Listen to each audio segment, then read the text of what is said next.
mapping is something that I use when it comes to conflict resolution. Before I will actually meet with someone, I'll write down what I know about their situation. So we'll go through kind of an example here. And this came out of design thinking. This is something that's used in the world of software and manufacturing when teams are using it to come up with ideas to emulate the user, put their minds in the mind of the customer or the stakeholder or the person on the other end of that mouth. So in this scenario, I'm going to give you Larry. Larry is the software engineer lead on the project. We want to convince Larry to add more resources to the project so that we can compress the timeline. We want to deliver 2 months early. Have a hand being raised. Let me check. Ray, do you have your hand raised for something you need help with? If so, drop it in the chat. Might have been accidental.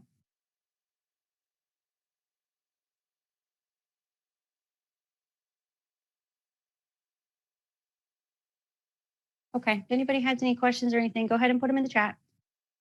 And I'll make sure to address them at the end. So when we're doing an empathy map, we want to get inside that person's head, right? So we already know a little bit about our coworker, Larry. He's the lead software guy for the team. He's been in the company for like 8 years. So we want to put a map together. What does Larry think or feel or want? If we came to Larry and said, hey, we want you to put more resources on this because we want to push our delivery by 2 months, what do you think is going to happen? Well, he might feel very stressed. He might think it's impossible or not worth doing. He wants to deliver on time. He doesn't want to have to work extra hours to deliver early. And yeah, sure, he wants to impress his leadership and satisfy clients, but not at the cost of his sanity. What are some things that Larry might hear when it comes to the project? You know, if he talks to coworkers, what might he hear from his team members? They might say, hey, we're doing the best we can, boss. We're maxed out on resources. We've got too much going on. We can't work any faster.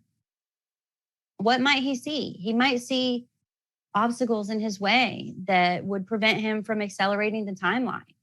He might see piles of work that still need done. He might see paperwork stacking up that needs to be addressed. He might see lack of resources. He might even see priorities falling off that need attention as well.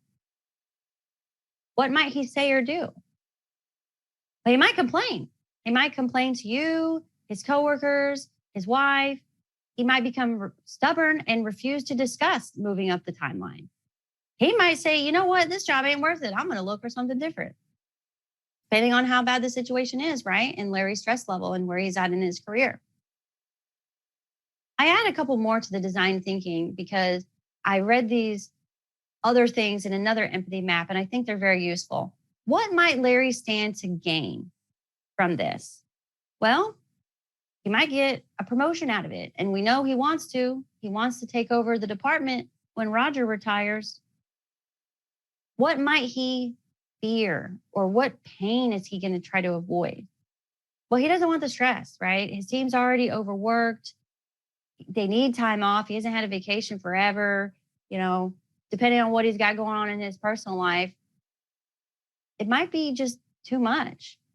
So think through what somebody might think, feel, want, what they might hear or see or even say or do when it comes to the conflict.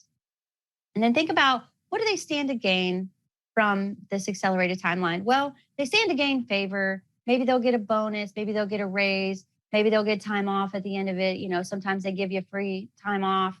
But just, you know, think through these things and jot them down.